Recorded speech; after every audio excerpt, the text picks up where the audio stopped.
Bonsoir Racine, tu vas bien? Samandjay, bonsoir, Ndeyande.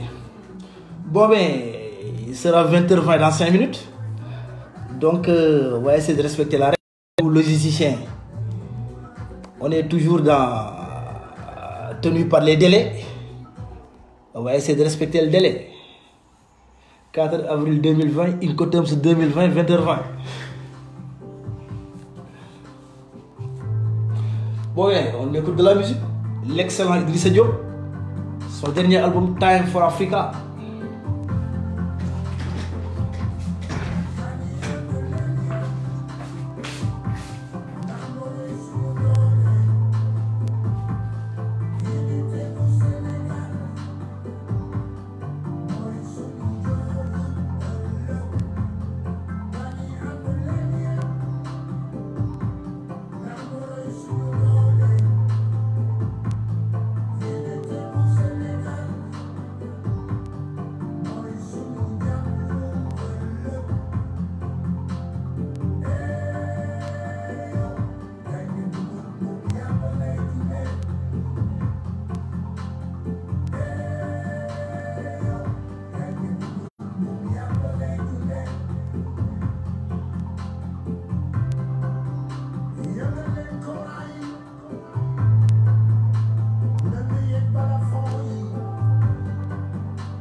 C'est que les bambos.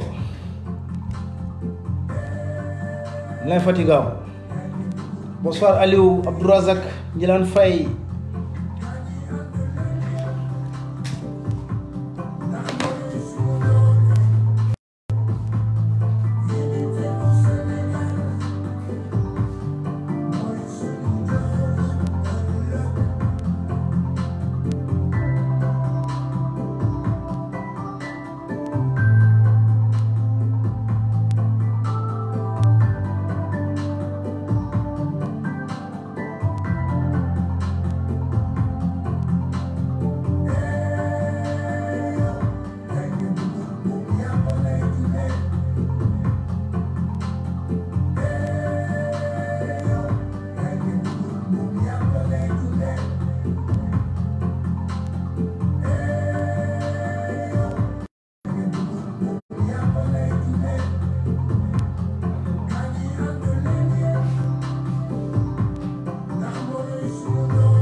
bonsoir.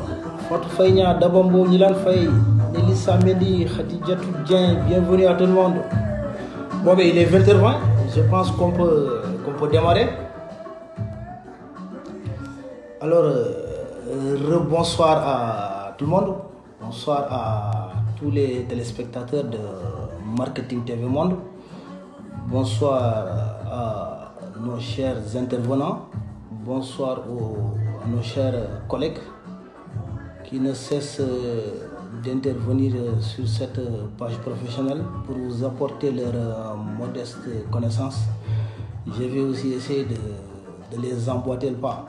Donc là, je tire mon chapeau au professeur Babasek qui n'a ménagé aucun effort pour faire le maximum possible pour que cette page soit une page très, très professionnelle. Je pense que les étudiants en bénéficient beaucoup. Je félicite aussi et encourage le professeur M. Moussa Bakan pour l'excellent boulot aussi qu'il est en train de faire tous les jours. Bonsoir à M. El Haji Meng, Papis Djanko, Khadijatou Dien. Bonsoir à tout le monde. Alors, le thème d'aujourd'hui porte sur les Incoterms. Les fameux Incoterms. Alors, là, je viens juste satisfaire la demande de la plupart des professionnels et des étudiants. Parce que j'ai reçu beaucoup de messages, beaucoup de vidéos aussi. Donc, on va essayer en une demi-heure, je vais essayer de ramasser les Incoterms. Donc, nous allons parler d'abord des généralités, de l'historique des Incoterms. Nous allons aussi parler du rôle, l'objectif, quel est l'objectif fondamental des Incoterms. Ensuite, nous parlerons du champ d'application des Incoterms. Par la suite, nous essaierons de parler des précisions et des recommandations de la Chambre de commerce internationale et nous allons essayer de présenter les Incoterms d'une manière détaillée. Après, nous passerons par les questions-réponses. Je pense que le temps... Bon, en tout cas, la régie me dit d'y aller, quoi. Là, donc, on reste à l'écoute de Michel Lai Babasek. Bonsoir Oscar Wan, Mohamed Ndiaye, Demba Diallo. Bonsoir à tout le monde. Elhaj Malik Ba, mes respects aussi. Merci beaucoup. Je dis aussi aux étudiants aussi que vous m'avez rendu meilleur aussi. Bon ben, un professeur est un éternel étudiant, donc on essaie toujours de se perfectionner, quoi. Comme on le dit souvent. Il n'y a pas de limite en matière de connaissance, en matière de recherche. Il n'y a pas de limite. La limite, c'est le ciel. Donc, il faudra y aller. Les Incoterms. Déjà, j'ai reçu des messages de professionnels en entreprise, des messages sur l'international, des messages des étudiants de la LU1 au Master 2. Donc, nous allons essayer de faire ça d'une manière quand même un peu limpide pour que tout le monde ait un bref aperçu de ce que c'est que ces fameux International Commercial Terms. Alors, Incoterms, comme vous le savez, c'est une contraction. C'est la contraction du mot International Commercial Terms. En français, les termes du commerce international. Certains aussi le traduisent par les conditions internationales de vente. D'autres aussi diront les conditions générales de vente. Mais le terme qui revient le plus souvent, c'est les termes du commerce international. Alors, de quoi parle-t-on?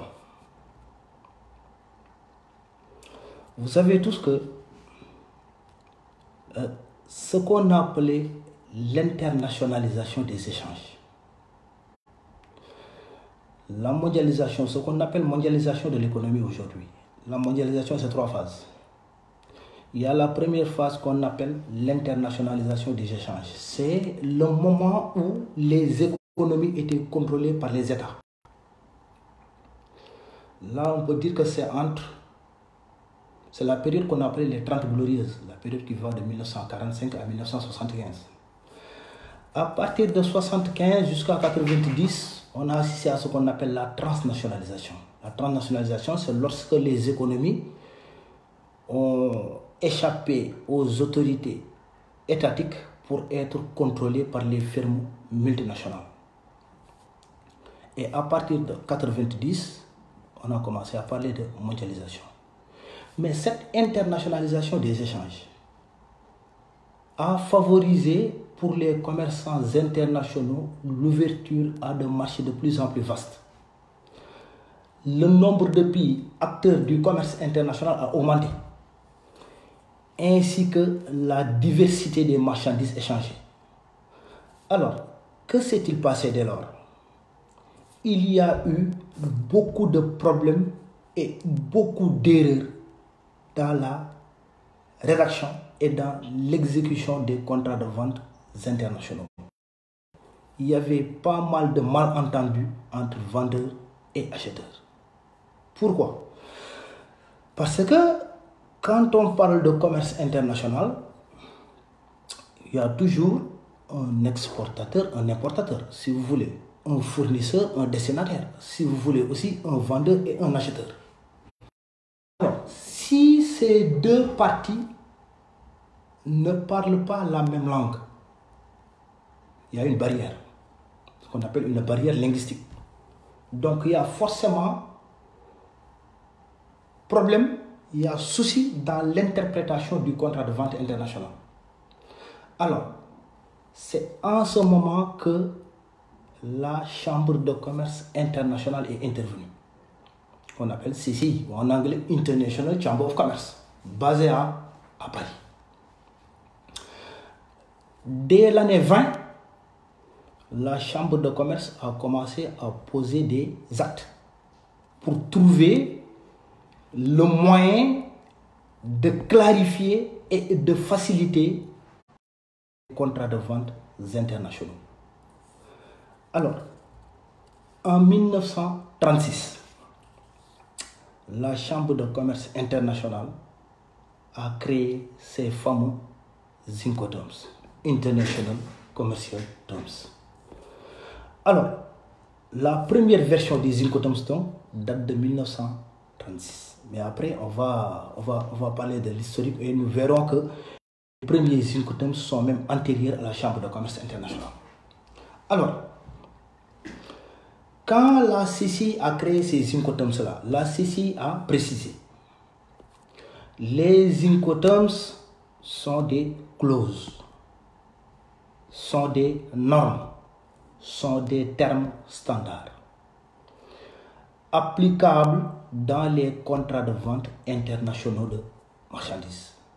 Leur rôle, leurs objectifs, c'est juste de clarifier ou bien de répartir les obligations réciproques des parties, du vendeur et de l'acheteur, en leur disant ce qu'il faut faire et ce qu'il ne faut pas faire. Nous savons tous une chose, tout ce que le vendeur fait, l'acheteur ne le fait pas, et vice-versa. Donc, qu'est-ce qu'on doit faire à partir de maintenant? Dès lors qu'un vendeur et un acheteur tombent d'accord sur un Incoterms, le problème est réglé. Ils ne sont même plus obligés de se parler. Pourquoi? Parce que l'Incoterms est un terme standard qui vient clarifier leurs obligations réciproques en matière de frais, en matière de risques et en matière de documents. Nous reviendrons après sur la définition, sur la notion d'Incoterms. Alors, bonsoir Mohamed Diaye, bonsoir Aziz, le Big Ziz, et à toute la clique aux HLM, Alassane Thiam, bonsoir aussi. Alors, en 1936, c'est la première version. Cette version a été approfondie en 1953. Ensuite, on a eu une autre version en 1967. Ensuite, une autre version en 1976 et en 1980. Mais à partir de 1980, les révisions ont été décennales, par 10 ans. parce qu'il y a une version de 80, une version de 90, une version 2000, une version 2010 et une version 2020. Alors, pourquoi toutes ces modifications-là? Nous savons tous que le commerce international évolue. Les transports internationaux évoluent. Donc, il a fallu que ces Incoterms-là soient adaptés aux nouvelles exigences du commerce international. Donc, ce qui explique toutes ces modifications. Parce qu'un Incoterm, c'est aussi une norme. Et nous savons tous qu'une norme évolue dans le temps, bien sûr. Alors, donc, de 1936 à 2020, on a vu l'évolution des Incoterms. Alors, juste à titre d'exemple, pour ne pas être très long dans l'historique. En 1980, il y a eu une révision. Pourquoi? Parce qu'en 1981, les Japonais ont inventé le train à grande vitesse. Donc, les Incoterms de 1990 sont venus adapter les codes aux nouvelles exigences du transport ferroviaire international. Il y a eu une version de 1953, mais après, il y a eu une version de 1967. Pourquoi?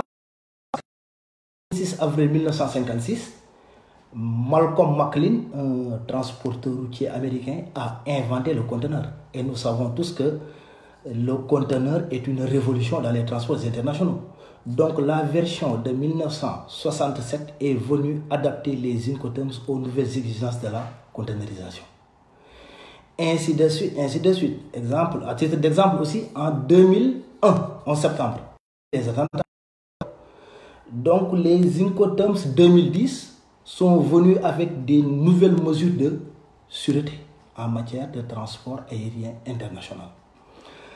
De 2000 à 2010, on a constaté l'essor de la conteneurisation. Donc la version 2010 est venue s'adapter encore aux nouvelles exigences de la conteneurisation. Et idem aussi pour la version 2020. Nous allons voir après que la version 2020, ce n'est pas une révolution comme beaucoup le pensent. Ce n'est pas une révolution, mais plutôt une évolution. D'accord? Alors nous reviendrons après sur la version 2020. Mais vous savez, les Incoterms, quand on en parle, on est obligé de passer par le champ d'application, ce qu'on appelle le domaine d'application. Et ça, je pense que c'est des choses que vous avez pu même constater en droit des transports. À chaque fois que vous étudiez une convention internationale, la première chose à régler, c'est le domaine d'application, bien sûr. Mais avant le domaine d'application, nous allons parler de l'Incoterm proprement dit. Alors la CCI, Chambre de commerce internationale, précise, dit: un Incoterm est une clause standard. Il est applicable dans un contrat de vente international de marchandises. L'Incoterm vient clarifier les obligations réciproques du vendeur et de l'acheteur en matière de frais, en matière de risques et en matière de documents. Quand on parle de frais, là, on se pose la question: qui paie quoi? Vous savez que dans le processus d'expédition d'une marchandise, il y a des coûts logistiques à supporter, ce qu'on appelle les frais logistiques. Entre autres frais logistiques, on peut citer les frais d'approvisionnement, les frais de stockage, les frais de transport, les frais d'emballage, les frais d'assurance, les frais de dédouanement, etc., etc. Alors maintenant, l'Incoterm viendra dire qui va payer quoi entre le vendeur et l'acheteur. Et dès lors, on comprend que à travers l'Incoterm choisi, on saura que les obligations du vendeur et de l'acheteur ne seront pas les mêmes. À chaque fois, dans chaque Incoterm, les obligations du vendeur et de l'acheteur seront différentes, bien sûr. Donc ça, c'était pour les frais. Alors les risques. Les risques, ce sont des événements qui sont préjudiciables à la marchandise. Par risque, on doit comprendre le vol, la perte, les avaries et les détériorations. À travers l'Incoterm choisi aussi, le vendeur comme l'acheteur sauront qui supporte les risques dans chaque Incoterm. Et enfin, par document, on doit comprendre les documents du commerce international. Et vous savez que ces documents-là, on peut les classer en plusieurs catégories. Il y a les documents de vente, facture commerciale, liste de colisage, etc., etc. Les documents de douane, la déclaration préalable d'importation, l'attestation de vérification, hein, le manifeste, le connaissement, etc. Les documents de transport. Et là, on peut s'arrêter sur les 5 documents de transport. La lettre de voiture pour le transport routier, la lettre de voiture internationale pour le transport ferroviaire, Airway Bill, la lettre de transport aérien, Bill of Lading, le connaissement et le connaissement fluvial aussi. Alors, donc, à travers l'incoterme choisi aussi, le vendeur et l'acheteur sauront exactement qui doit établir tel ou tel document. Donc, en résumé, les incoterms viennent régler le partage des frais, des risques et des documents entre le vendeur et l'acheteur dans le cadre d'un contrat de vente international de marchandises, en leur précisant leurs obligations de risques et de documents, bien sûr. D'accord? Alors, après cette partie concernant la définition des incoterms, on va attaquer la partie domaine d'application des incoterms. Alors, la Chambre de commerce internationale a été très précise. La Chambre de commerce internationale dit: bonsoir professeur Dion, bonsoir à Thiès du côté de l'IPAIM, bonsoir. Alors, la CCI a été très claire concernant le domaine d'application. La CCI dit: un incoterme porte exclusivement sur la vente de choses palpables. Les choses palpables, ce sont les biens corporels. D'accord? Donc là, on exclut tout ce qui est incorporel. Entre autres biens incorporels, les brevets, les logiciels, les licences. Donc, exclu du champ d'application des incoterms. Ensuite, la CCI dit: un incoterms ne porte pas sur le contrat de transport. Ah oui, là aussi, va falloir apporter une précision. Parce que cette idée quand même est très répandue dans le monde. Hein. Parce que beaucoup pensent que les incoterms s'intéressent au contrat de transport. Non, les incoterms portent exclusivement sur le contrat de vente international de marchandises et non sur le contrat de transport. D'accord? La CCI dit: l'incoterms ne s'intéresse pas au transfert de propriété. Mais dans ce transfert, l'incoterm s'intéresse au transfert des frais et au transfert des risques, ainsi qu'au transfert des documents, bien sûr. Et enfin, la dernière chose, la CCI dit: un incoterm ne règle pas des litiges entre vendeurs et acheteurs. Les deux parties, s'ils veulent, peuvent incorporer ça dans le contrat. En cas de problème, quel tribunal on va saisir, ce qu'on a l'habitude d'appeler la clause compromissoire. Mais l'incoterm n'est pas là pour régler le problème entre vendeur et acheteur. Donc ça, c'était les 4 points concernant l'application des incoterms. Donc je répète, les incoterms s'intéressent aux ventes de choses palpables. Les incoterms portent exclusivement sur le contrat de vente international de marchandises. Les incoterms s'intéressent au transfert des frais et des risques. Les incoterms ne règlent pas des litiges entre vendeurs et acheteurs, bien sûr. D'accord? Donc ça, c'était le domaine, le champ d'application des incoterms. Alors, ensuite, oui, professeur Khan, c'est réciproque, hein, c'est réciproque. Merci beaucoup. Wabé Diop, merci, c'est gentil. Alors, la CCI apporte 3 précisions. Ces précisions sont fondamentales. La Chambre de commerce internationale dit: un incoterms est codifié en 3 lettres. 3 lettres en anglais.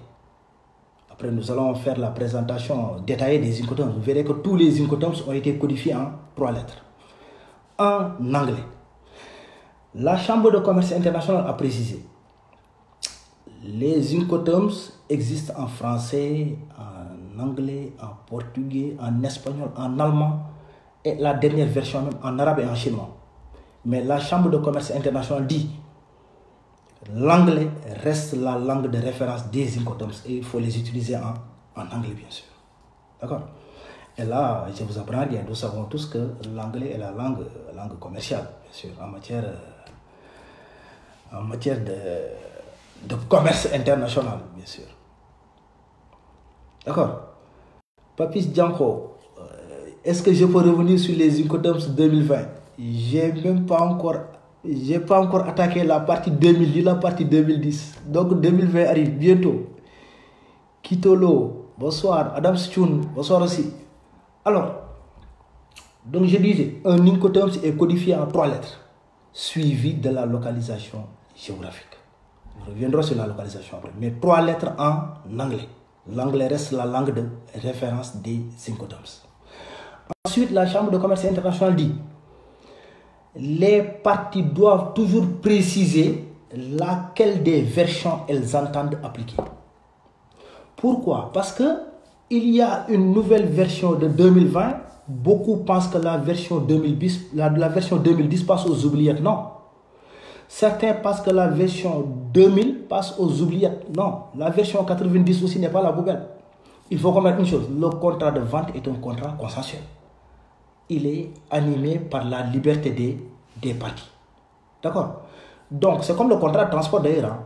Le contrat de transport est un contrat consensuel. Et comme le dit l'article 652 du COCC, le contrat de transport est formé, donc conclu dès que les parties s'accordent sur la marchandise à transporter ainsi que sur le prix du transport. Idem pour le contrat de vente. Le vendeur a son bien à remettre à l'acheteur. L'acheteur aussi a son argent à payer au vendeur. Donc, ils sont libres de tomber même d'accord sur la version de 1980 ou bien la version de 1990. Vous allez me dire que cette version, elle est caduque. Cette version est dépassée par les nouvelles exigences du commerce international. Mais légalement aussi, c'est faisable, hein, c'est leur droit. Mais la CCI dit aux parties de toujours préciser la version d'Incoterms qu'elles entendent appliquer. Pourquoi? Parce que le fameux Incoterms FOB, on va en parler après. Le FOB de 90, le FOB de 2000, le FOB de 2010 et le FOB de 2020 n'ont pas la même interprétation. Donc ça, c'est des précisions qu'il faudra apporter. Bonsoir Mimaso, bonsoir Osni Templeton et bonsoir à tous les Gabonais depuis Libreville. Alors, oui, Racine, je reviendrai sur les Incoterms multimodaux après. D'accord, on va essayer de faire pas à pas. D'accord, bonsoir Ndiémé. Alors, donc, les Incoterms sont codifiés en anglais. Les parties doivent toujours préciser la version des Incoterms qu'elles entendent appliquer. Et la troisième et dernière chose concernant la précision, et c'est la plus importante, la localisation géographique. C'est extrêmement important. Pourquoi? Parce que un Incoterm qui n'est pas suivi d'une localisation peut devenir source d'erreurs, de confusion et de malentendus entre le vendeur et l'acheteur. À titre d'exemple, je prends un Incoterms, donc je vais détailler après. Je prends l'Incoterms CIP, Carriage and Insurance Pay To, transport et assurance payée jusqu'à, qui est un Incoterms applicable dans tout mode de transport. Un vendeur sénégalais veut négocier un contrat avec un acheteur britannique. Le vendeur sénégalais est basé à Dakar, l'acheteur britannique est basé à Londres. Le vendeur sénégalais doit lui livrer la marchandise. Il tombe d'accord sur l'Incoterms CIP. Alors, si dans le contrat, on met CIP aéroport Londres, il y a un gros problème. Pourquoi? Parce qu'il y a plusieurs aéroports à Londres. Les parties doivent préciser lequel des aéroports londoniens le vendeur sénégalais devra livrer la marchandise. L'aéroport London Heathrow, premier aéroport européen. Est-ce l'aéroport London Gatwick? Est-ce l'aéroport London Stansted? Est-ce l'aéroport London Luton? Est-ce l'aéroport London City? Ou bien est-ce l'aéroport London Southend? Donc vous voyez qu'il y a 6 aéroports internationaux à Londres. Il faudra préciser lequel des aéroports devra livrer la marchandise. Idem, si l'acheteur était à Paris, l'aéroport de Paris ne suffira pas. Il faudra préciser est-ce l'aéroport Roissy-Charles de Gaulle, est-ce l'aéroport Orly Sud ou bien est-ce du Bourget. Idem, si c'était un acheteur new-yorkais, lequel des aéroports à New York on devra livrer la marchandise? New York JFK, New York LaGuardia ou bien New York Liberty. etc., etc. Donc, un Incoterm doit toujours être suivi d'une localisation géographique précise. À défaut, il peut devenir source d'erreur, de malentendu entre le vendeur et l'acheteur, bien sûr. Donc, ça, c'était les 3 recommandations de la Chambre de commerce internationale concernant l'utilisation des Incoterms. Je le répète encore, un Incoterms est toujours codifié en 3 lettres en anglais. L'anglais est la langue de référence. Les parties doivent toujours préciser la version d'Incoterms qu'ils entendent appliquer. Et enfin, un Incoterms doit toujours être suivi d'une localisation géographique précise.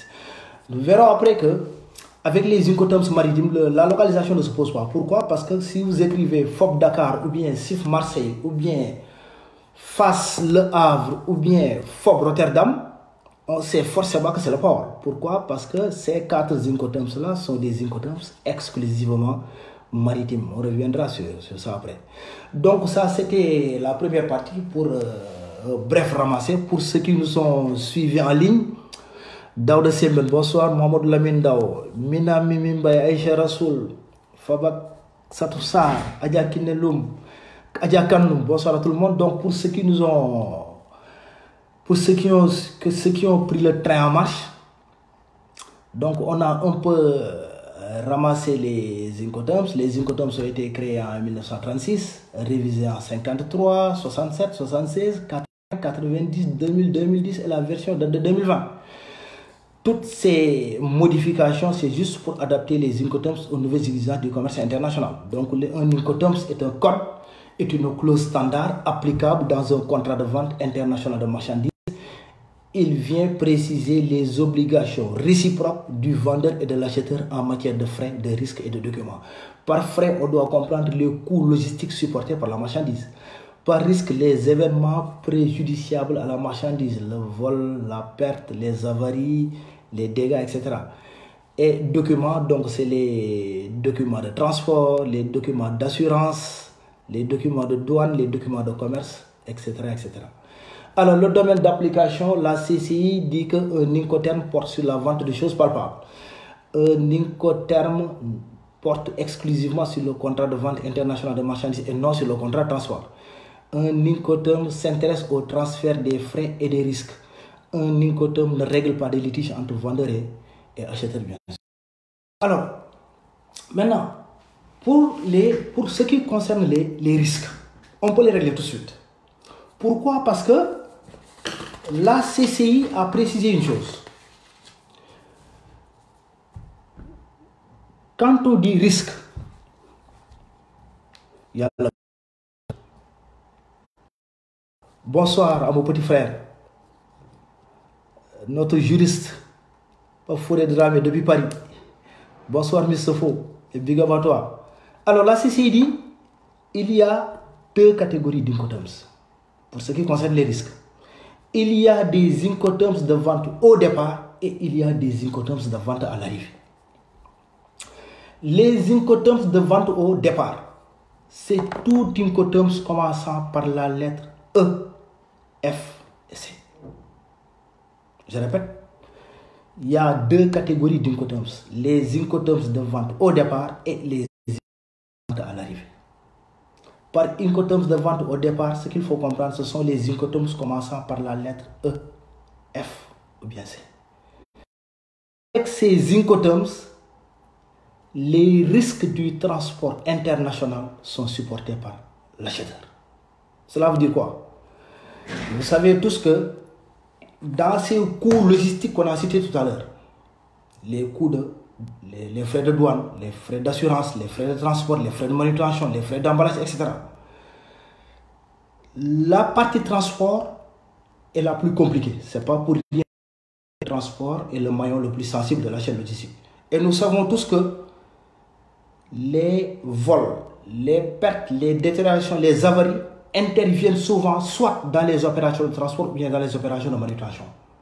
Alors, c'est pourquoi la CCI dit, avec les Incoterms commençant par la lettre EFC, les risques du transport international sont supportés par l'acheteur. S'il y a dégâts, s'il y a perte ou bien s'il y a vol, ça va retomber sur l'acheteur. De l'autre côté, il y a les Incoterms de vente à l'arrivée. C'est tous les Incoterms commençant par la lettre D. Et tous les D veulent dire delivery. On va les voir après. Alors, avec les Incoterms de vente à l'arrivée, cette fois-ci, les risques du transport international sont supportés par le vendeur. Et vous savez que les D, ils sont trois. Il y a le Delivery at Place, il y a le Delivery at Place Unload et il y a le Delivery Duty Paid. On reviendra sur ça après d'une manière beaucoup plus détaillée. Bonsoir Kenzaloum, bonsoir Fort Feignan, Alioune Ba, bonsoir aussi. Alors, donc ça c'était la distinction entre Incoterms de vente au départ et Incoterms de vente à l'arrivée. Ça nous a permis de pouvoir situer les risques concernant le transport international. Alors, pour ce qui est des Incoterms par famille, nous avons 4 familles d'Incoterms, 4 familles. La famille E, là on retrouve que l'Incoterms ex-works. La famille F, tous les F veulent dire fruit. Là on retrouve le free carrier, le free on board et le free alongside ships. Ensuite nous avons la famille C. Et dans cette famille C, il y a 2 sous-familles. Il y a les costs, CFR, CIF, et il y a les carriage, CPT et CIP. Bon, CFR veut dire cost and freight, CIF, cost, insurance and freight. Ensuite, il y a les carriage, et carriage pay to, CIP, carriage and insurance pay to. Et enfin, nous avons la famille D, où on retrouve Deliver at Place, DAP, Deliver at Place, Unload, DPU, enfin le DDP, Duty Paid. Donc ça c'était le deuxième classement. Et enfin le troisième classement, c'est le classement des Incoterms par mode de transport. Et là c'est le plus important. Les Incoterms sont classés suivant le mode de transport. La CCI précise qu'il y a 7 qui sont applicables à tout mode de transport. On les appelle des Incoterms multimodaux. D'autres les appellent Incoterms polyvalents. Pourquoi? Parce qu'ils sont applicables à tout mode de transport. Parmi ces 7 Incoterms sont entre autres, je les avais déjà marqués là. Je ne sais pas si l'écran arrive à tout prendre. Donc là, on retrouve ex-works, FCA, Carriage Pay to, Carriage Insurance Pay to, Deliver at Place Unload et Delivery Duty Paid. Ces 7 Incoterms là sont applicables à tout mode de transport. C'est pourquoi on les appelle des Incoterms multimodaux ou bien des Incoterms polyvalents. Alors, de l'autre côté, la CCI dit il y a 4 Incoterms applicables exclusivement en transport maritime et fluviaux. Ces 4 Incoterms là sont entre autres le free alongside ship, on board, cost and freight, cost et cost insurance and freight. Ces 4 Incoterms, on doit les utiliser exclusivement en transport maritime et fluviaux. D'accord? Alors, donc, ces 4 Incoterms doivent toujours être suivis d'une ville portuaire. D'accord? Incoterms exclusivement maritimes. Tout à l'heure, je vous ai dit qu'en parlant de l'Incoterm CIP pour Londres, il a fallu dire Incoterm CIP aéroport London Heathrow. Mais si je dois vendre une marchandise à un client qui se trouve en France, j'utilise la voie maritime. La marchandise, c'est du vrac, du riz, exemple.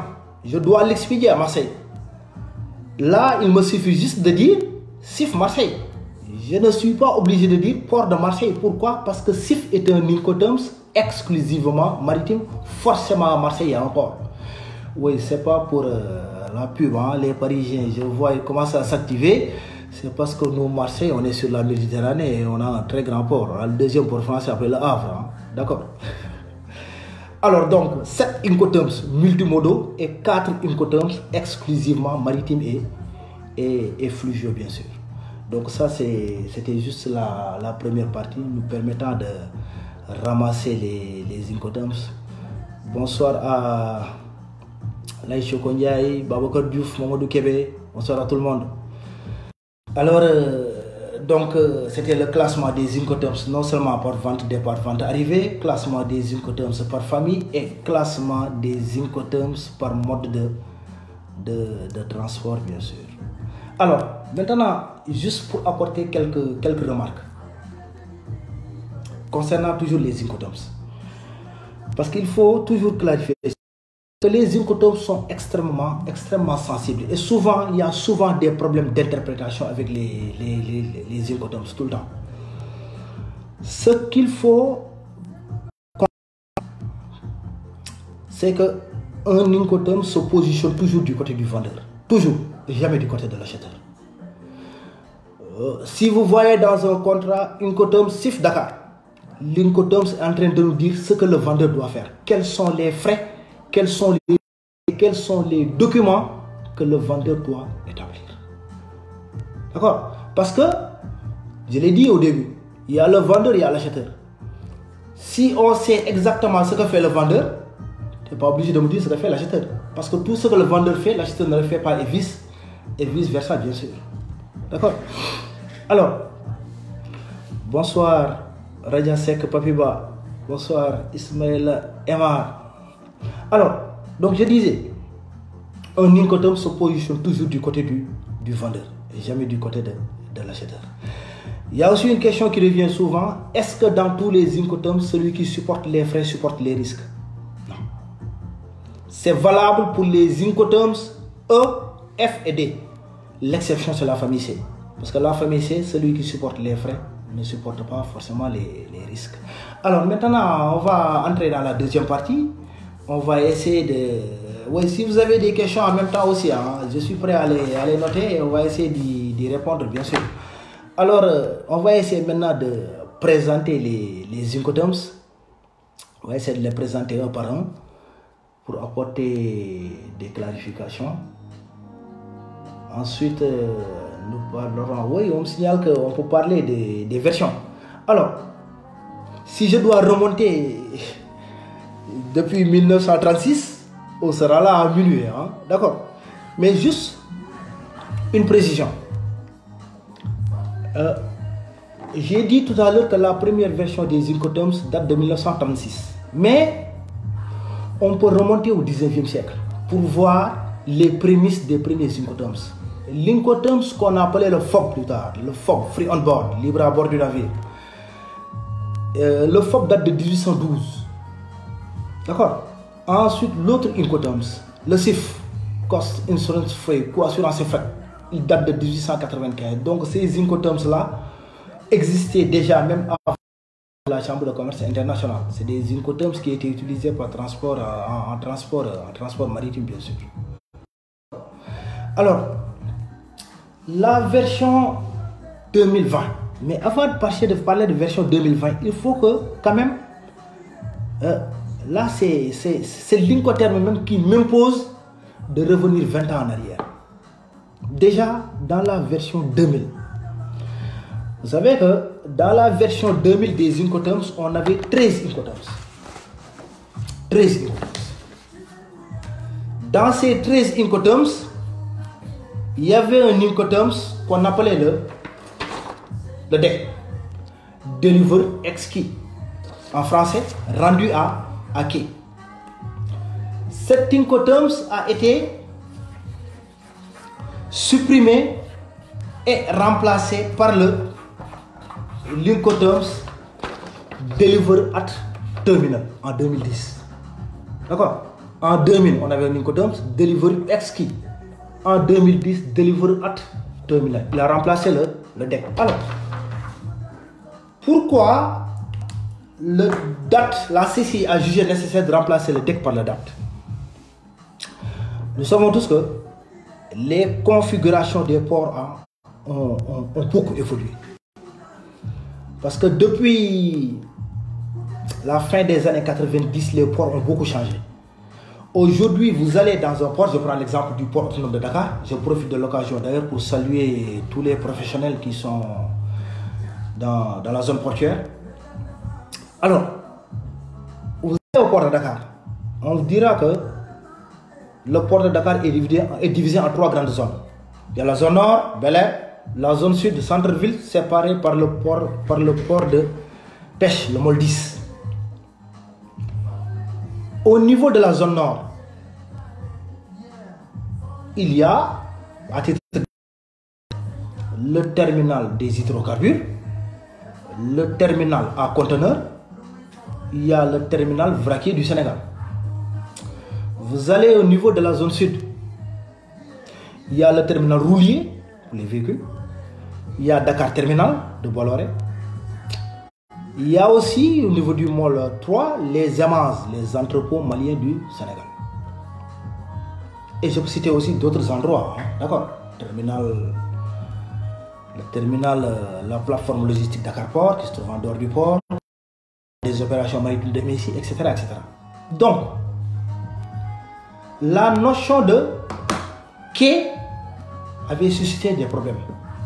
Pourquoi? Parce que désormais, à l'intérieur du port, on a entre guillemets de petits ports qu'on appelle des terminaux. Et chaque terminal est destiné à un trafic particulier. Donc, la CCI a jugé nécessaire de remplacer la notion de ex-quai par un terminal. Maintenant, à la place de delivery ex-quai, delivery à terminal, le terminal peut se trouver soit à l'intérieur du port, soit à l'extérieur du port, ce qu'on a l'habitude d'appeler les terminals off dock, à l'extérieur du port. D'accord? Alors, en 2020, on a le début Delivered at Place Unload 2020. Donc vous voyez donc l'évolution de cette dichotomie-là. Maintenant, ce qu'il faut savoir, de 2010 à 2020, il n'y a eu qu'un seul changement. Les incoterms sont toujours restés à 11.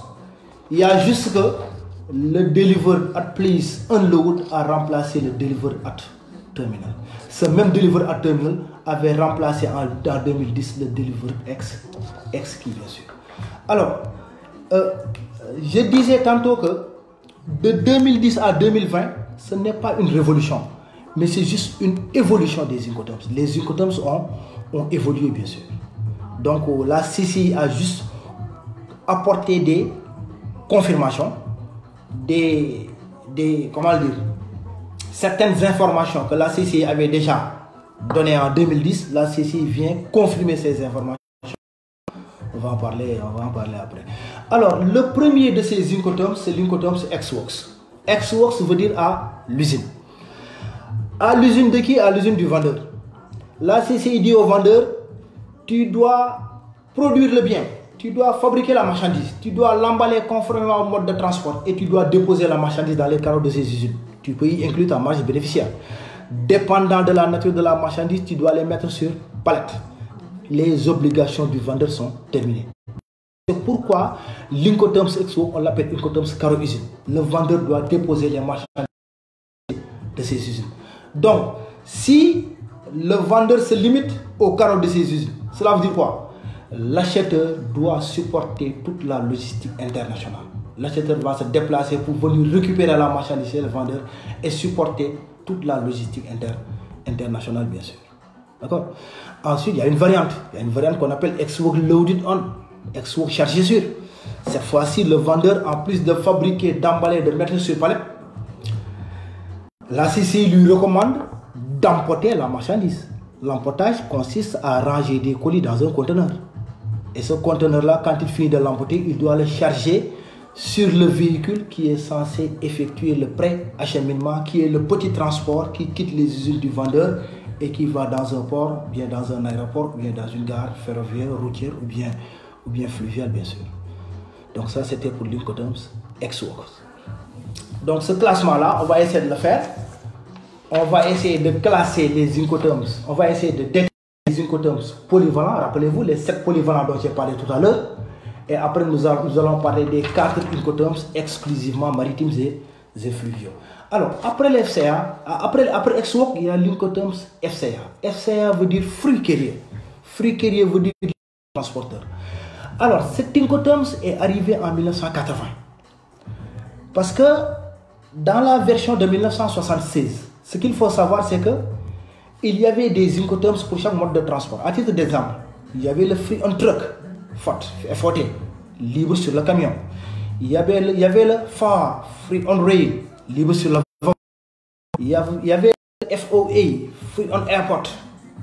Alors, la CCI a jugé nécessaire de créer un Incoterms et pour les remplacer par les 3. Pourquoi? Parce que si on doit créer des Incoterms pour chaque mode de transport, ça va faire beaucoup d'Incoterms. Et là, il peut y avoir des problèmes.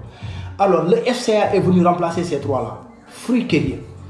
Là, la CCI a été très claire. Tout à l'heure, on a dit qu'un Incoterms se positionne toujours du côté du vendeur. La CCI dit, avec l'Incoterms free carrier, le vendeur doit remettre la marchandise au transporteur désigné par l'acheteur à l'endroit convenu, marchandise non déchargée.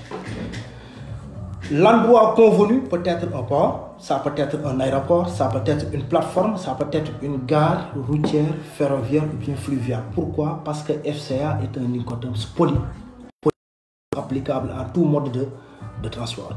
Donc là, la CCI nous dit où est-ce que le vendeur devra terminer ses obligations? Quand il remet la marchandise au transporteur désigné par l'acheteur à l'endroit convenu, marchandise non déchargée. Maintenant, lorsque le vendeur doit livrer la marchandise, supposons il achemine avec un camion. Arrivé au lieu convenu, les obligations du vendeur sont terminées. Ce sera à l'acheteur de décharger sa marchandise et de supporter tous les frais jusqu'à l'arrivée de la marchandise dans ses locaux au pays de destination, bien sûr. D'accord? Ensuite, la famille C. C'est une famille très complexe. Pourquoi? Parce que le point de transfert des frais et des risques n'est jamais le même. Tout à l'heure, je vous ai dit que dans tous les Incoterms, celui qui supporte les frais supporte les risques. Mais l'exception, c'est la famille C. Alors, pour l'Incoterms CPT, Carriage paye tout. En français, transport paye jusqu'à. La CCI dit au vendeur, les risques, tu les transfères à l'acheteur au moment où tu vas remettre la marchandise au premier transporteur. Le premier transporteur, c'est qui? Nous savons tous que carriage veut dire transport. Carriage paye tout, transport paye jusqu'à. C'est un Incoterms polyvalent. Beaucoup de transporteurs peuvent se succéder pour livrer la marchandise. Donc la CCI dit, lorsque le vendeur remet la marchandise au premier transporteur, le premier transporteur, c'est le premier transporteur qui a sorti la marchandise du pays du vendeur. Il peut être le transporteur principal, il peut aussi être un autre transporteur, mais il suffit que ce soit le transporteur qui a sorti la marchandise du pays du vendeur. Les risques en ce moment-là passent du vendeur à l'acheteur. Rappelez-vous tout à l'heure, quand on a classé les Incoterms par vente au départ, vente à l'arrivée, tout ce qui est Incoterm, E, F, C, c'est vente au départ. Les risques du transport international sont supportés par l'acheteur. Donc c'est pourquoi lorsque le vendeur remet la marchandise au premier transporteur, les risques passent du vendeur à l'acheteur. Maintenant, pour ce qui concerne les frais, c'est plus simple. Carriage paye tout, le vendeur doit payer tous les frais, y compris tous les frais de transport jusqu'au lieu convenu. Là aussi, vous voyez l'importance de la localisation géographique. Parce que la localisation géographique nous dira que le vendeur doit livrer la marchandise et donc où est-ce que le vendeur doit terminer de payer les frais, bien sûr. Ensuite, il y a l'Incoterms Carriage and Insurance Pay to, CIP. Tout ce que je viens de dire sur l'Incoterms CPT au CIP, sauf qu'il y a un frais supplémentaire que le vendeur doit supporter. C'est la prime d'assurance. Maintenant, l'assurance, le vendeur le paie pour le compte de l'acheteur. L'assurance est censée couvrir les éventuels dégâts, risques, vols qui peuvent survenir en cours de transport. Donc, l'assurance aussi, c'est un autre débat. Je pense que là, il va falloir penser à inviter mon ami et collègue Mouchedia pour qu'il vienne nous parler différentes polices d'assurance, les garanties, tout risque, FAP, l'avarie commune, ça aussi c'est important. D'accord? Alors, c'est pourquoi j'ai dit une vente CIP, c'est juste une vente CPT à laquelle on ajoute la prime d'assurance pour le compte du vendeur. Et enfin, la famille D. On est toujours dans les polyvalents. Donc, on a commencé par Ex-Works, ensuite Fruit Carrier, CPT, CIP. On va maintenant parler de la famille D. Delivered at Place. C'est un Incoterms qui est venu en 2010. Parce qu'en 2000, il avait remplacé 3 Incoterms. Ces 3 Incoterms qu'il avait remplacés en 2000. En 2000, il y avait le DES, Delivery Ex Ships, Incoterms maritime exclusivement. Le Delivery Duty Paid, rendu droit de douane non payé. Le Delivery at Frontier, le seul Incoterms terrestre, livraison à la frontière. En 2000, ils ont été supprimés et remplacés par le Delivered at Place. Le Delivered at Place est venu en 2010. Delivered at Place en 2010. En 2020 aussi, il est toujours d'actualité. Alors, la CCD, ce qui explique d'ailleurs, entre 2000 et 2010, pourquoi les Incoterms sont de 13 à 11. Pourquoi? Parce que là, j'ai parlé des 3, ils étaient 13. Les 3, j'y mets aussi. Les 3, j'y mets aussi.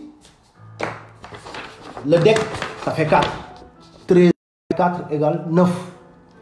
En 2010, sont arrivés juste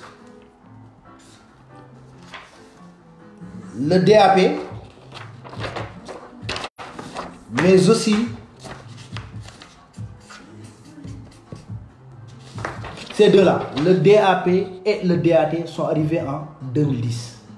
Maintenant, tout à l'heure, j'ai dit que en 2020, c'est le DAT que la CCI a supprimé et l'a remplacé par le fameux DPI. C'est pourquoi on reste toujours à 11. Alors, le Delivered at Place. La CCI dit au vendeur, tu dois livrer la marchandise à la place qui a été désignée dans le contrat de vente.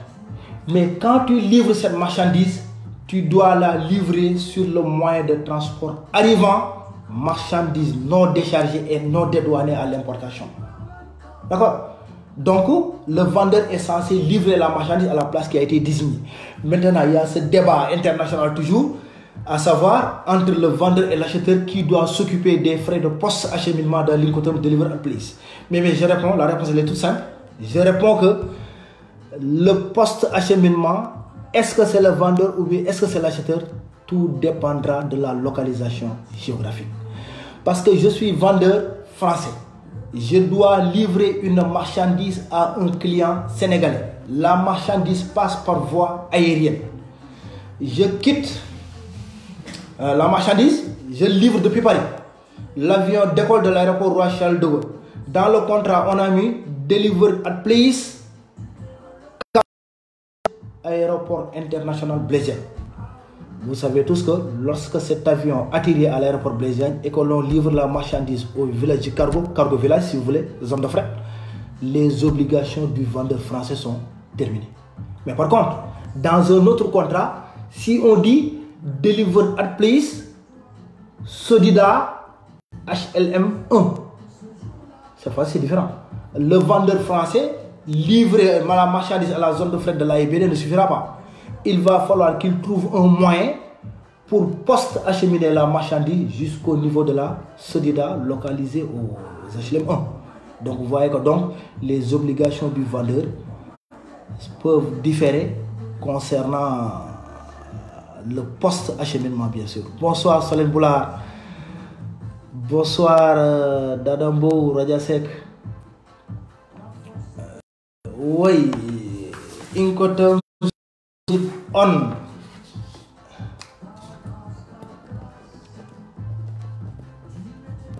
Les achats, oui, je reviendrai sur le loaded on après. Loaded on, d'accord.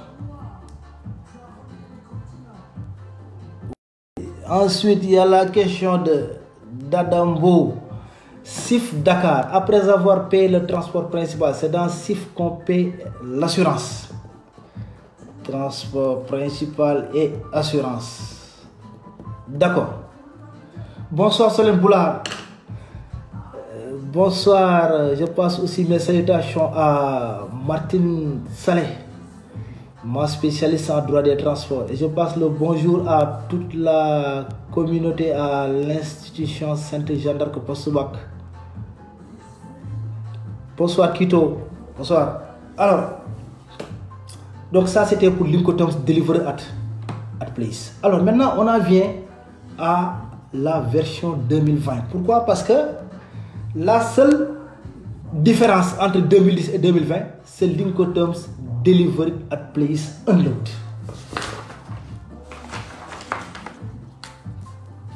Delivered at place unload. Delivered at place unload. Rendu à la place désignée, marchandise non déchargée. C'est cet Incoterms là qui a remplacé l'Incoterms Delivery at Terminal. Pourquoi? Parce que en 10 ans, la CCI se compte d'une chose. La notion de terminal. Tout à l'heure, j'ai dit que le terminal, c'est en quelque sorte un petit port à l'intérieur du port. C'est une plateforme. C'est une zone de transit de la marchandise. Mais il faut savoir que les Incoterms sont sur la demande des commerçants internationaux, sur la demande des praticiens du commerce international. Alors, ils ont jugé nécessaire de remplacer Deliver at Terminal par Deliver at Place Unload. Pourquoi? Parce que la notion de terminal est souvent rattachée à un port ou bien à un aéroport. Et voire même, on peut parler même de terminal ferroviaire. Mais en matière de transport routier de passagers, souvent on parle de terminus. Ouais, terminus, Liberté 6, terminus Diopol, etc., etc. Alors, la CCI a jugé nécessaire de remplacer le Delivered at Terminal par Deliver at Place Unload. Deliver at Place Unload, DPU. D'accord? DPU rendu à la place désignée, marchandise déchargée. Il ne faut pas le confondre avec le Deliver at Place. Deliver at Place, c'est DAP, tout court. Deliver at Place. Le vendeur livre la marchandise non déchargée, non dédouanée aussi à l'import. Par contre, le DPU, le vendeur doit livrer la marchandise à la place désignée et quand il arrive, il doit décharger la marchandise. Là aussi, droit de douane non payé. D'accord? Donc ça, on peut dire que c'est l'unique changement qu'il y a entre la version 2000 et la version... l'unique changement qu'il y a entre la version 2010 et la version 2020 des Incoterms, bien sûr. Donc, les Incoterms sont restés toujours 11. Là, on a les 7 multimodaux. On vient de présenter les 6. Il nous reste le fameux DDP. Alors, DDP, je pense que mes étudiants, amis et collègues savent tous l'amour que je porte pour cet Incoterms. Oui, c'est bien sûr. Alors, on dit que c'est l'Incoterms de l'obligation maximale du vendeur. Rappelez-vous Xworks. Xworks, le vendeur s'était arrêté dans les carreaux de ses usines. L'acheteur avait supporté toute la logistique internationale.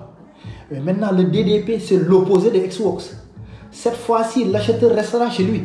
Mais c'est le vendeur qui va supporter toute la logistique internationale. C'est pourquoi d'ailleurs on l'appelle Incoterms de classe exceptionnelle. Le vendeur va payer tous les frais. Frais de transport, frais de douane, import comme export, frais de manutention, chargement, déchargement, frais d'assurance, frais d'emballage, frais de production, de fabrication, de stockage, d'entreposage. Bref, le vendeur devra livrer la marchandise chez l'acheteur en supportant tous les frais.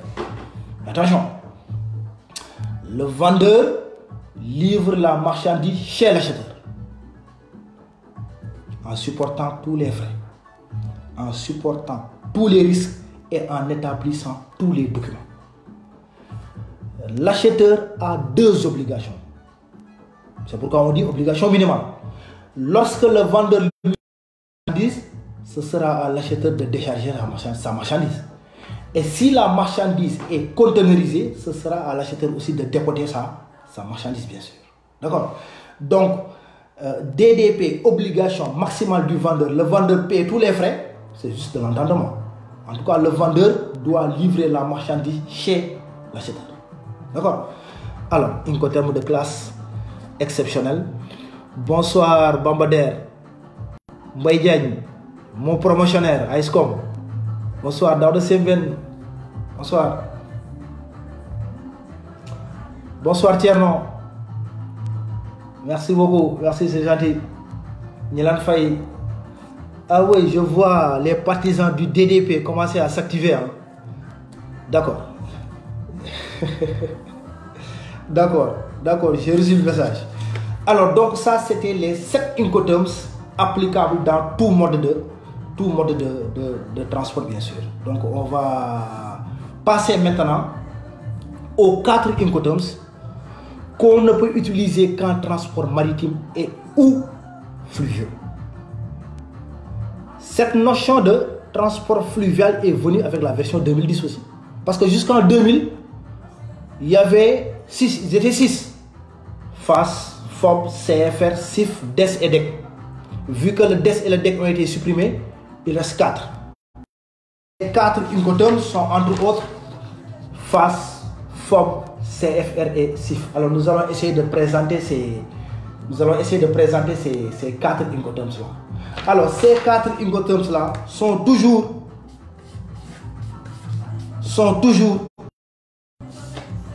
suivis d'un port. Toujours leur localisation géographique. D'accord? Alors, free alongside ship. En français, libre à quai le long du navire. La CCI dit au vendeur, rappelez-vous aussi, on se positionne toujours du côté du vendeur. On est obligé d'être du côté du vendeur. La CCI dit, le vendeur doit positionner la marchandise à quai le long du navire. Le vendeur doit fabriquer le bien dans ses usines. Il fait le préacheminement. Excusez-moi. Il paie les droits de douane à l'exportation.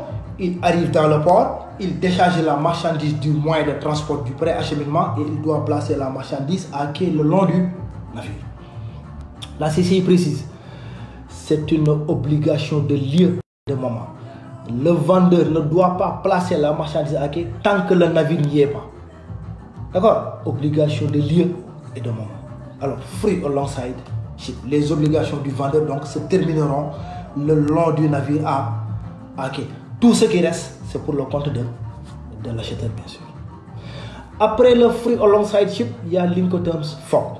Alors, le FOB, qu'on appelle la star des Incoterms, il a fait l'objet de beaucoup d'interprétations, beaucoup même.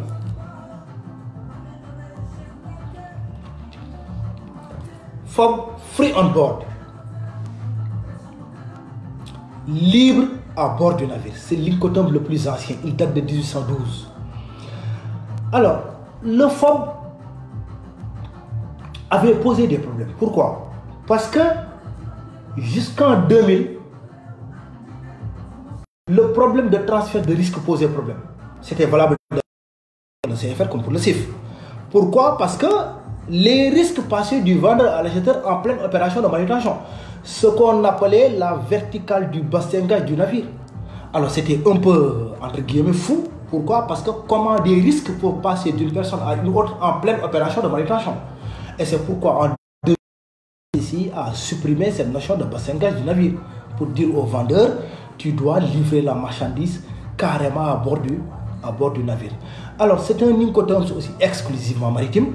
Le vendeur est censé, cette fois-ci, livrer la marchandise à bord du navire. Cette livraison de la marchandise à bord du navire, ce sera le point de transfert des frais, mais aussi le point de transfert des risques, bien sûr. D'accord.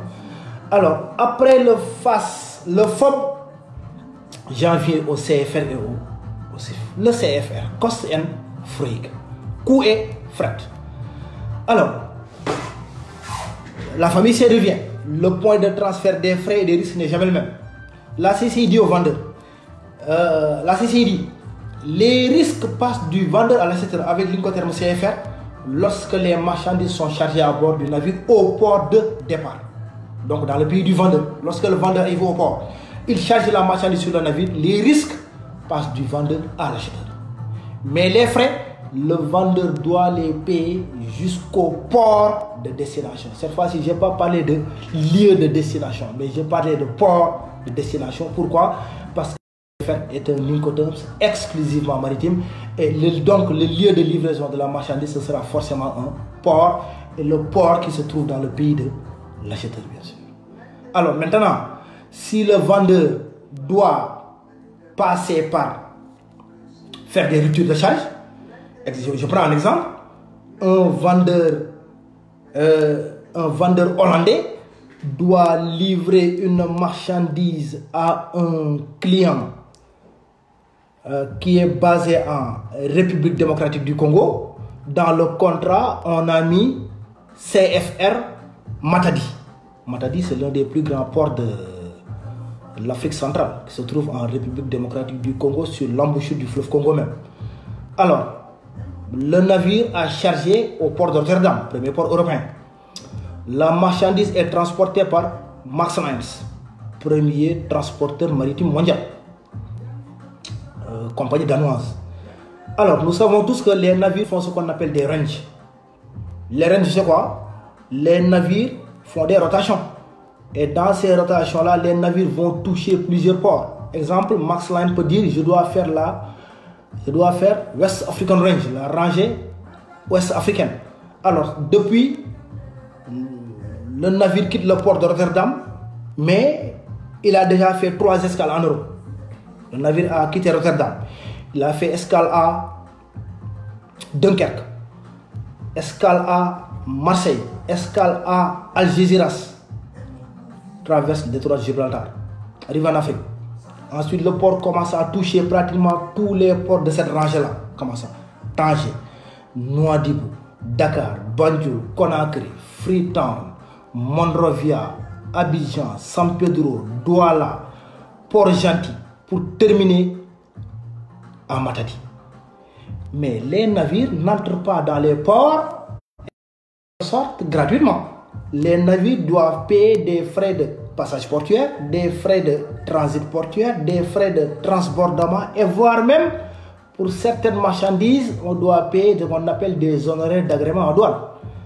Alors, ce qu'il faut comprendre au terme CFR,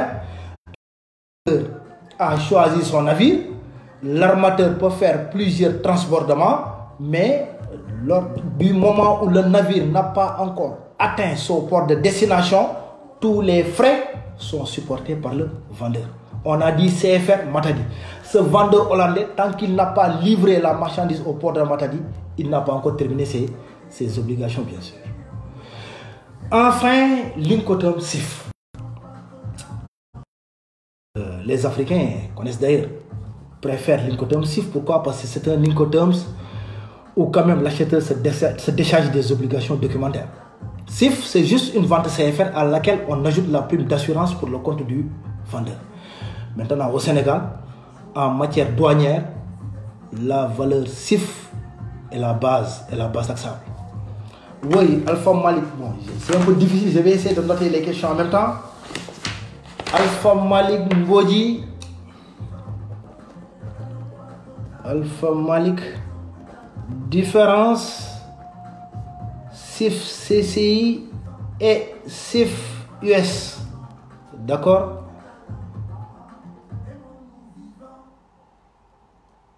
FOB, oui, c'est bien sûr. FOB, CCI et FOB US. D'accord? Modou Gay, hein? D'accord, Modou. On viendra sur les questions-réponses à chaque fois. Après.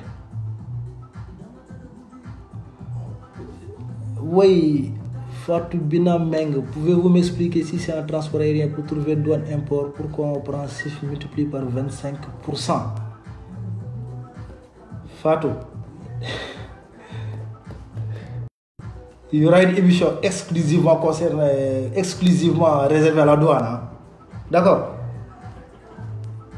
Mais aujourd'hui, c'est Incoterms 2010. Incoterms 2020 du moins. Bonsoir au professeur Chiberwad, mon ami, mon frère, l'excellent professeur de comptabilité. Il a la comptabilité dans le sang. Big up mon frère. Des Fatoulo. Alors, on était dans CIF au Sénégal. En matière douanière, la valeur CIF est la base taxable. Qu'est-ce qu'on appelle base taxable? Cela veut dire quoi? La douane sénégalaise, lorsque vous importez une marchandise par voie maritime, c'est sur la base de cette valeur CIF que la douane va calculer les droits et taxes que vous devez payer au niveau de la douane. Alors, cette base taxable, elle est applicable à des taux. Maintenant, les taux utilisés dépendent souvent de la nature, de la provenance de la marchandise. Droit de douane, 0%, 5%, 10%, 20% et 35%. D'accord? Daouda Sembène.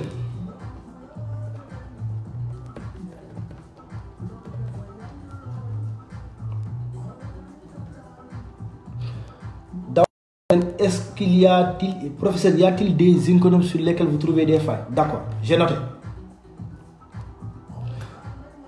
Ceux qui avaient posé des questions un peu plus loin, si vous pouvez les remettre hein, pour que je puisse les noter. C'était un peu rapide pour les noter en même temps. Ok. D'accord, je reviendrai sur ça. Donc nous étions toujours sur le CIF. Donc, Incoterms très utilisé d'ailleurs en Afrique. Bambadère réclame l'Incoterms CPT. D'accord. Ok. Donc c'était en grosso modo la présentation des 11 Incoterms de la version 2020.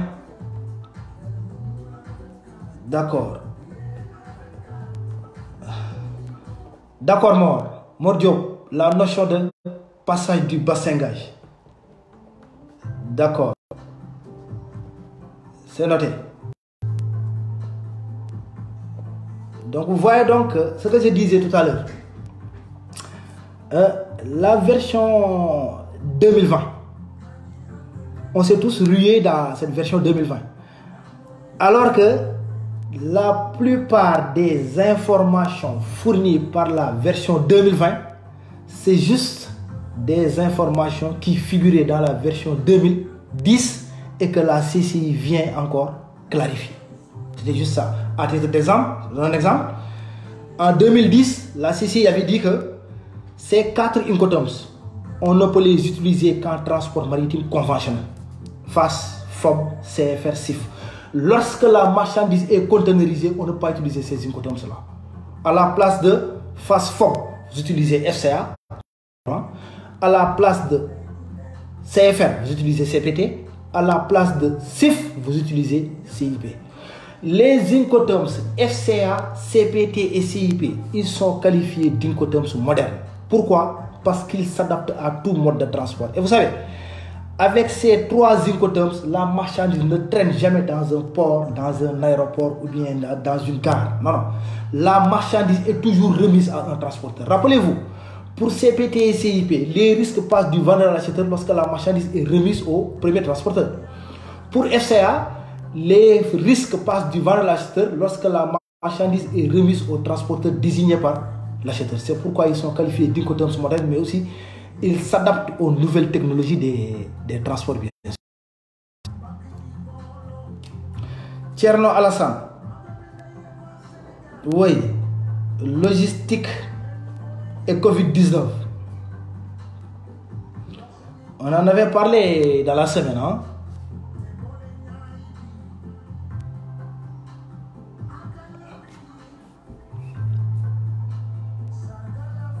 Oui.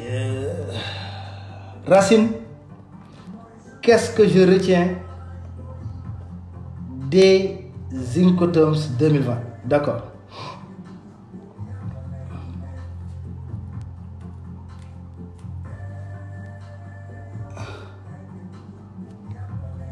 D'accord.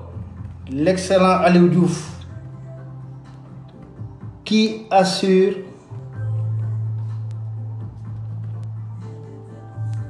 le dédouanement selon les Zincotoms. D'accord. D'accord. Donc on va essayer marquer une petite pause musicale de 5 minutes et après on va essayer de répondre aux questions. Oui, n'oubliez pas de partager, d'aimer la page Marketing TV Monde. On est suivi d'un peu partout dans le monde. Big up à tous mes étudiants et anciens étudiants du côté de Montréal, ceux qui sont du côté de Paris, London. Je ne peux pas citer, sinon je risque de me tromper, d'oublier certains. Singapour, partout, hein, partout dans le monde. Big up à tout le monde. Donc on va marquer une petite pause musicale de 5 minutes et après on va essayer de... Je vais essayer de répondre à vos questions.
Bonsoir. Merci beaucoup, Pathé. Merci beaucoup. L'infatigable Pathé Niass. Big up à toi, big up à Mohamed Ndir. On dit souvent que vous êtes les dignes héritiers. Fatou Awa Bousso, bonsoir. Moustapha Lo, Rokhaya Faye, Serigne Mor Bousso. Alors, on va essayer de répondre aux questions. Léa Chaco, me demandez de revenir sur la variante X-Work Loaded On. Il y a des variantes.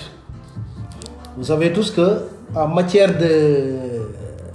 d'incoterms, il y a la règle et il y a l'exception. X-Works tout court, c'est la règle. D'accord? Mais l'exception, c'est la variante. X-Works Loaded On. X-Work chargé sur.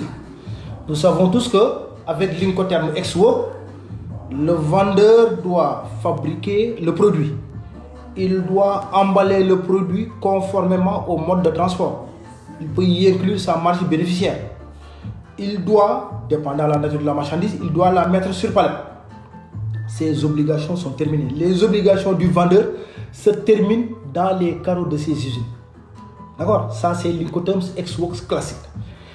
Mais par contre, la variante X-Work Loaded On, la CCI recommande au vendeur, lorsqu'il fait tout ce qu'il avait fait dans l'X-Work classique, à savoir fabriquer, emballer, mettre sur palette, cette fois-ci, il doit mettre la marchandise dans un conteneur, l'emporter, et même prendre ce conteneur pour le charger à bord d'un moyen de transport que le vendeur aura mis à sa disposition. Donc c'est ça qui différencie l'X-Works classique et l'X-Work Loaded On. Loaded On veut dire maintenant, si la marchandise n'est pas conteneurisée, après avoir fabriqué, emballé, mis sur palette, il doit directement charger ça sur le moyen de transport qui est censé effectuer le pré-acheminement pour le compte de l'acheteur, bien sûr. Alors, Dada demandait transport et assurance. Bon, je ne sais pas si j'ai bien noté la question, mais les incoterms, le transport et l'assurance, je pense que c'était bien ça. Oui. Pape Diané, bonsoir.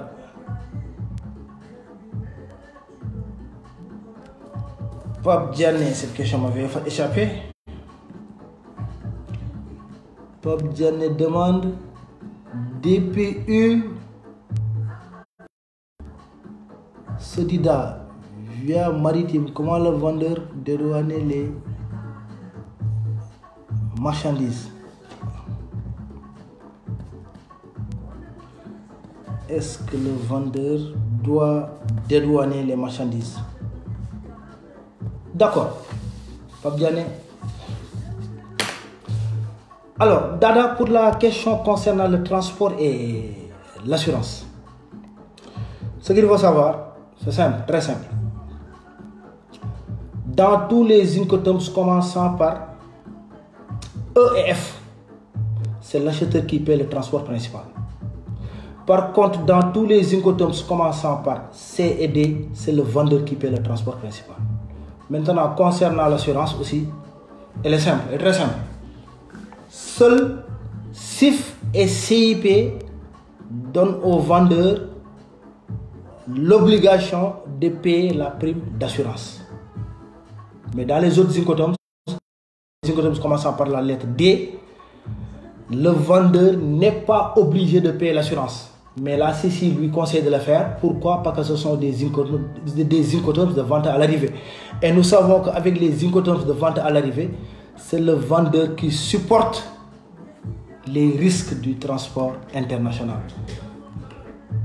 Bonsoir Sacha Diallo, bonsoir Matelsi. Alors, Alpha Malik demandait la différence qu'il y a entre le FOB de la CCI et le FOB US. Là, je vais faire une pierre deux coups. Racine a demandé tout à l'heure en résumé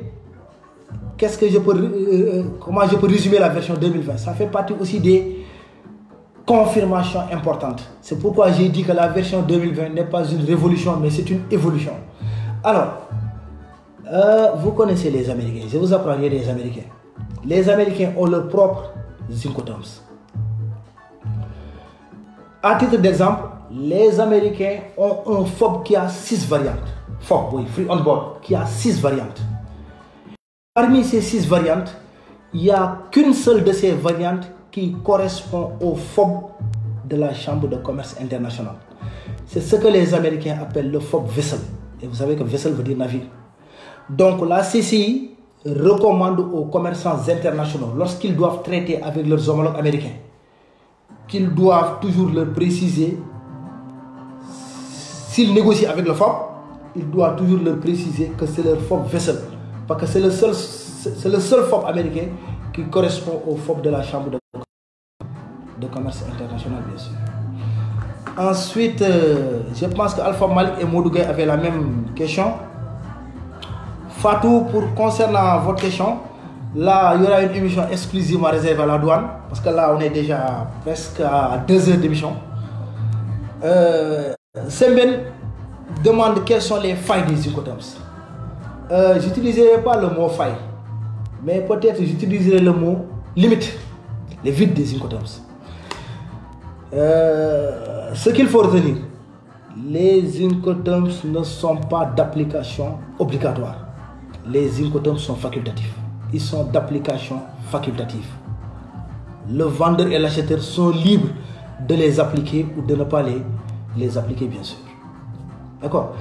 Ensuite, l'autre faille des Incoterms, c'est au moment où il y a la manutention portuaire. Vous savez tous que quand les Incoterms rencontrent les line terms, là c'est un autre débat. Les Incoterms s'inclinent toujours devant les line terms, parce que les line terms dépendent des ports. Ça aussi c'est une autre limite. C'est même si tu veux une autre faille des Incoterms, bien sûr. Mais en grosso modo, les Incoterms sont très importants, très utiles pour une vente à l'international. Pourquoi? Parce qu'il permet aux vendeurs et à l'acheteur d'éviter d'éventuels problèmes, bien sûr. Bambader me demande de revenir sur l'Incoterm CPT. CPT veut dire Kerji paye tout. En français, transport, paye jusqu'à. Alors, la CCI dit au vendeur, tu dois, déjà je commence par les risques, parce que la famille c'est une famille très sensible. Pourquoi? Parce que le point de transfert des frais et des risques n'est jamais le même. La CCI dit aux vendeurs, pour ce qui concerne les risques, tu vas te libérer de ces obligations concernant les risques lorsque tu remets la marchandise au premier transporteur. Le premier transporteur, il faut le comprendre par le transporteur, le premier transporteur qui a fait sortir la marchandise du pays du vendeur. C'est lui qu'on appelle le premier transporteur. Lorsque le vendeur lui remet la marchandise, les risques passent du vendeur à l'acheteur. Maintenant, pour ce qui concerne les frais, Keruedji paye tout. Le vendeur doit payer les frais jusqu'au lieu de destination convenu, marchandise non déchargée. Les frais de déchargement peuvent être inclus dans le contrat de transport. Mais ça, vous savez que c'est l'affaire des line terms ou bien des conditions maritimes de ligne régulière. D'accord. Alors, ensuite, Mor Diop me demande de revenir sur la fameuse notion de passage du bassin-gage du navire. Là, on est en 2000, la version des Incoterms de la Chambre de commerce internationale. Le FOB présentait un problème. C'était valable pour le FOB, pour le CFR et pour le CIF, pour ce qui concerne les risques. La CCI disait aux vendeurs, tu termines tes obligations concernant les risques lorsque la marchandise franchit la verticale du bassin-gage du navire.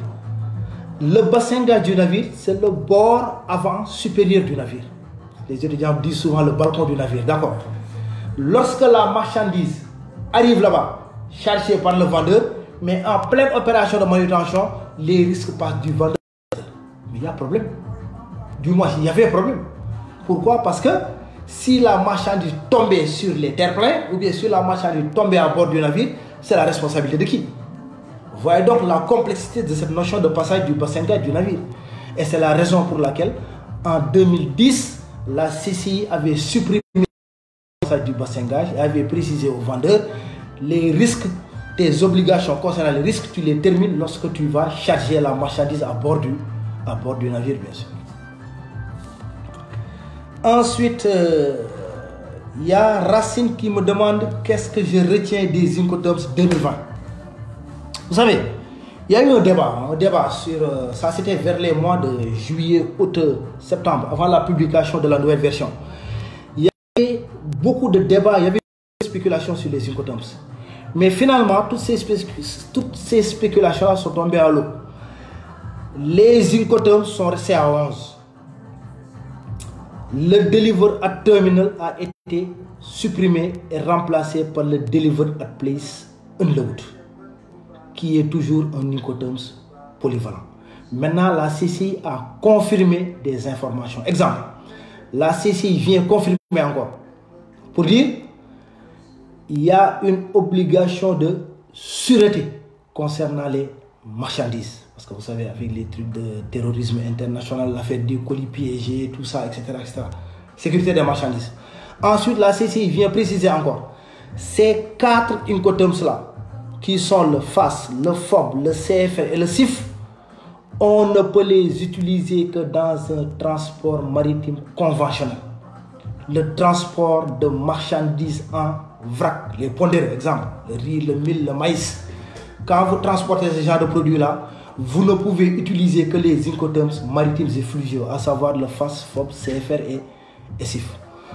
Autre confirmation encore importante, la CCI dit aux parties de faire attention aux usages des ports quand ils négocient les contrats.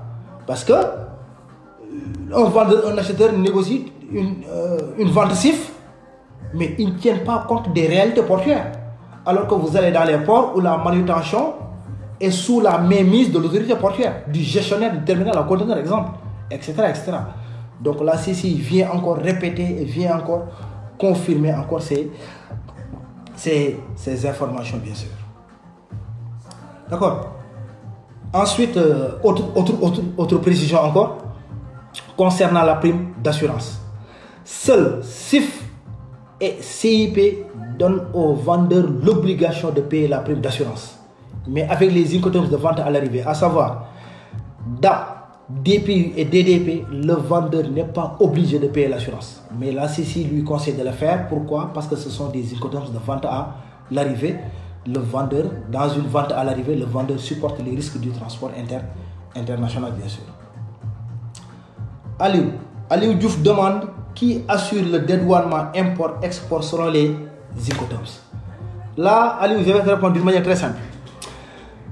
Dans tous les incoterms de vente au départ, c'est le vendeur qui paie la douane export, à l'exception de l'incoterms ex-works. Je répète, dans tous les incoterms de vente au départ, commençant par EFC, c'est le vendeur qui paie la douane export, à l'exception de l'incoterms ex-works. Et bien sûr, si le vendeur ne le paie pas d'export, c'est l'acheteur. De l'autre côté, dans tous les incoterms à l'arrivée, c'est l'acheteur qui paie la douane import. Ça veut dire quoi? Dans le DAP, l'acheteur paie la douane import. Dans le DPU, l'acheteur paie la douane import. Mais sauf pour DDP. Je répète, dans tous les incoterms de vente à l'arrivée, l'acheteur paie la douane import, sauf pour DDP. Donc je pense que ces deux frères règlent une bonne fois l'affaire de la douane. Ensuite, Pape Diané demande le DPU, est-ce que le vendeur doit effectuer le dédouanement? Je pense l'avoir répondu. Ce qu'il faut savoir, il n'y a qu'un seul incoterm où le vendeur paie la douane. Il y a un seul incoterm, oui, un seul incoterm où le vendeur paie la douane import. C'est dans le DAP. Mais dans le DAP, le vendeur livre la marchandise à la place. Dans le DPU, il le livre à la place déchargée. Mais maintenant, Pape Diané, pour répondre à ta question plus précisément, l'acheteur sait qu'il a négocié un contrat deliver at place. D'accord? Supposons que les usines de l'acheteur se trouvent au niveau des Almadies.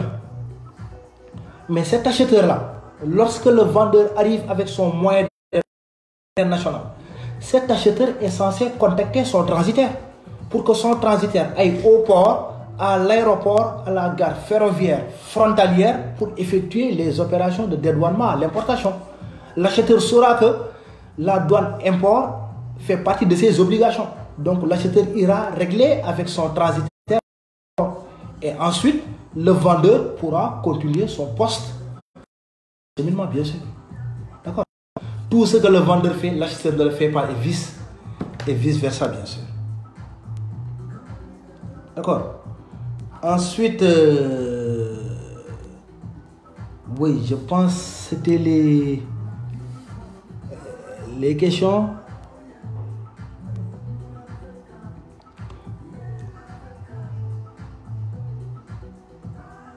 Oui, Moustapha Safariste Diop.